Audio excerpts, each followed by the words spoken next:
Well, books can change the world one person at a time. At least that's what one Maryland woman is counting on. Gurvir joins us now with her story in today's Power of One. Oh, Bob, you know, when my family came to America from India when I was 7 years old, books literally opened up the world to me. My father would drop my sisters and me off at the local library on Saturday mornings, and there I flew with Amelia Earhart and traveled across the country with Lewis and Clark. Jane Meyers knew that she had to do something to share that world with the street children of Africa. Instead of just talking about it, she acted. On the streets of Zambia, the children play. Inside this brand new building, learning is starting to take place. The first time I went down to the Fountain of Hope, at 6 o'clock, they closed the door and put a padlock on it. And there were several children there outside the gate who were crying because they were going to have to go sleep on the street that night. And one was a 6-year-old boy that looked exactly like my 6-year-old son. And I could have chosen that day to walk away from that and not done anything. But I couldn't live with that. The only way that it would be bearable is to think that I can do something for that little boy and lots of other little boys. That was 7 years ago. Jane Meyers was living in Zambia with her family. The street children found their way into her heart. I went down to the shelter and I met them and I asked them if I could come and read to the children. And I just showed up one Friday with my little bag of books.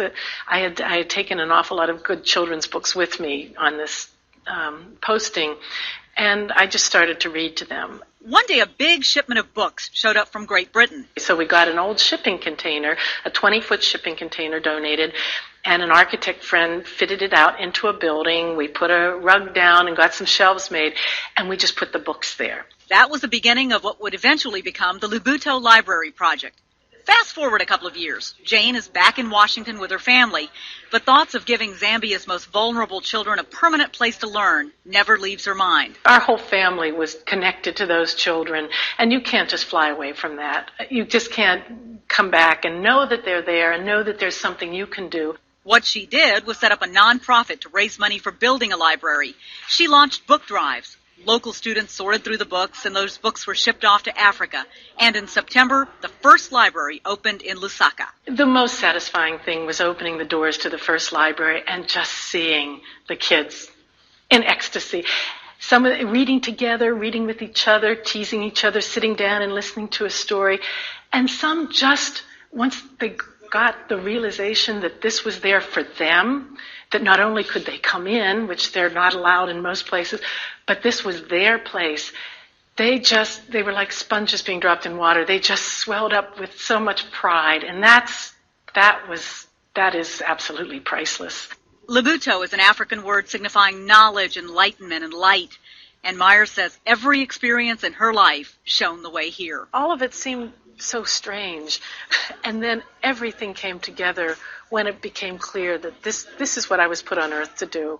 And that's why I do say, I mean, I guess I understand the idea of the power of one, but I feel like it's a power that I am participating in more than leading.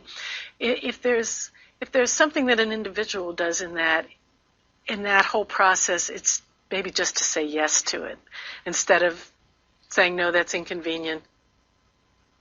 She's really amazing, and it's just a wonderful project. And Jane Meyers isn't stopping with that one library. She wants to build 100 libraries in that area. And if you'd like more information on how you can get involved with the Lubuto Library Project, we put a link to their website on our website, which is myfoxdc.com. It's the power of books and the power of one person to just do something and act. It's so inspirational. It is, and I love what she says. You know, it's us saying yes instead of right.